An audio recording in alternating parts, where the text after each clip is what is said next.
The darkness of Fluttershy's room was punctuated by 2 pinpoints of faint white light, sitting precariously close to the edge of her bed. It wasn't uncommon for Fluttershy to wake up to the pleading of one of her several dozen animals, asking for food or water. They had been better about it in the past few years, but every now and then one of them would forget the need for their owner to sleep and pester her when she needed rest. Still, she loved them anyway. But this was different.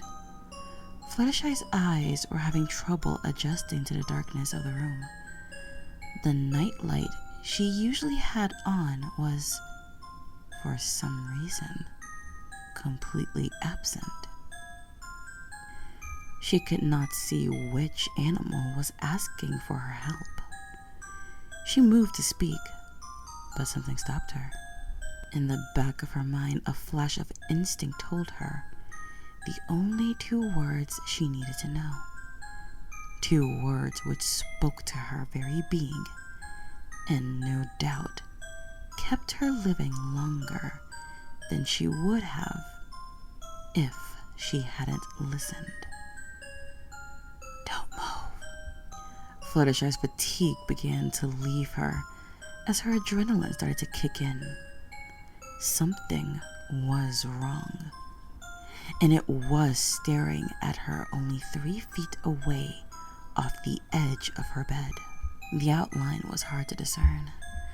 A series of circular shapes congealed silently into a bulbous form, where a perimeter of fuzz, possibly hair or fur, dotted the edge of the shape. 2 lanky, elongated protrusions marked the sides of the thing hanging down from the side. They did not move. It swayed only the slightest amount. Fluttershy could not tell if it was rocking side to side because it was nervous, or maybe because it was something it was consciously doing, like a snake charmer moving slightly to hypnotize a snake, and Fluttershy could not look away. She felt like doing so would not end well for her, though she couldn't tell why. But the eyes were the most telling. 2 larger circles of faint illumination created a border around the face of the thing, moving inward towards the pinpricks of light. The strange thing was, even though the body swayed a little, the eyes did not. They stayed locked in position no matter how much this thing moved. What could she do? Fluttershy's heart raced and threatened to burst out of her chest. She started to shiver, but said nothing. She clutched the blankets of her bed ever so slowly, hoping to not startle the thing. Maybe if she could hide under them, it would go away. She was seconds away from curling under her blanket when a whisper of words was spoken into her ear from behind. See that paper fruit on gips? See who's on its looking. Fluttershy froze. Her eyes widened and she noticed the light points in front of her widened as well. Frozen breath wafted in the air over her face. A chill ran down her spine. Something was right behind her, on the bed, and it had just spoken to her. Her breathing became labored, but she did everything she could to not make a noise. Tears began to fall from her face as she shook uncontrollably. Her mind searched for something, anything to calm her down, and it settled on one key thought. Why hadn't the thing behind her attacked yet? She couldn't see it. She wasn't staring at it. Any predators who hunted in packs in the wild would not wait for their prey to become scared before attacking. All of her animals understood this, and yet it spoke to her. The words were not comforting in the slightest, but they sounded cautious, as if the being on her bed had attempted to give her a warning. Why would a predator do that for her? Unless, what if they weren't working together? What if one of them was a killer and the other was a protector? It was her only hope. The slightest bit of evidence she had now was that if they were both working together, they would not be waiting to attack the prey when one clearly had the upper hand. But who was her protector? Was it the one behind her or the one in front of her? She needed to know.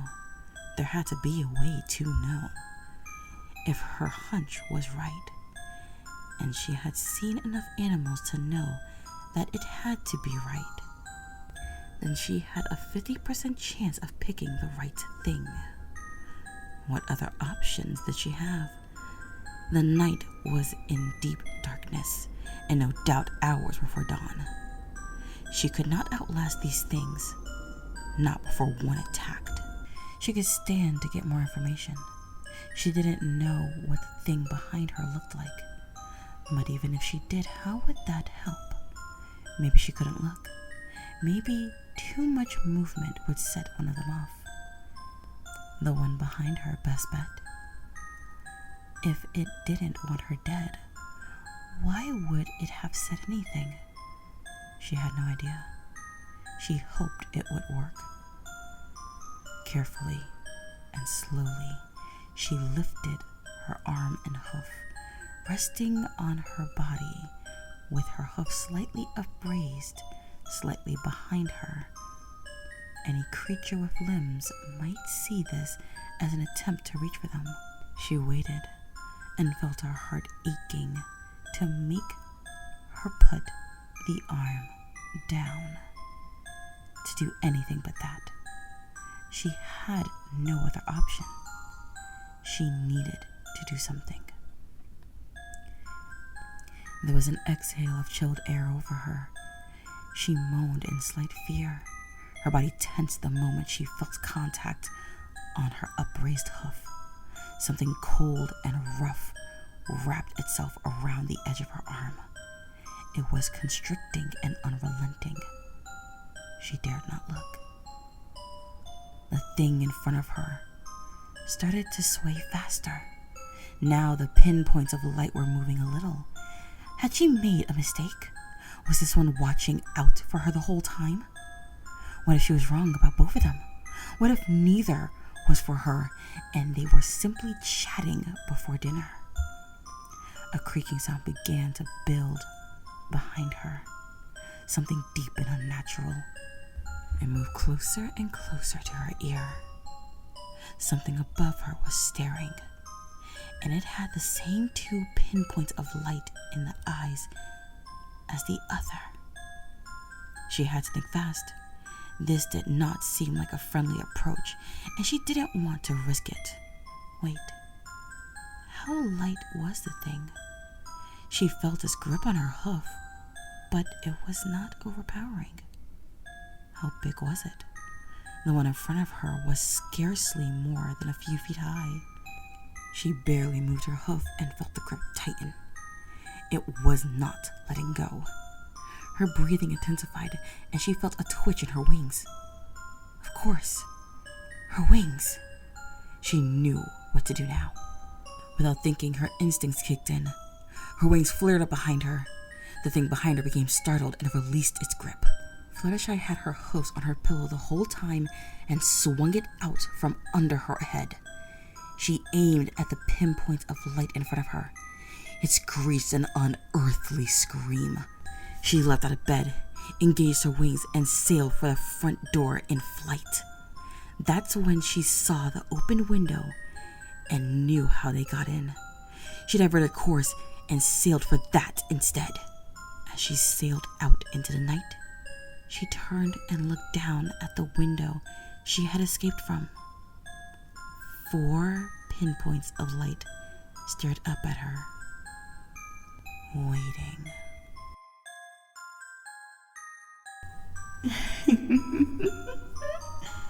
Your fear, it's so delicious. I can't wait to have more of it.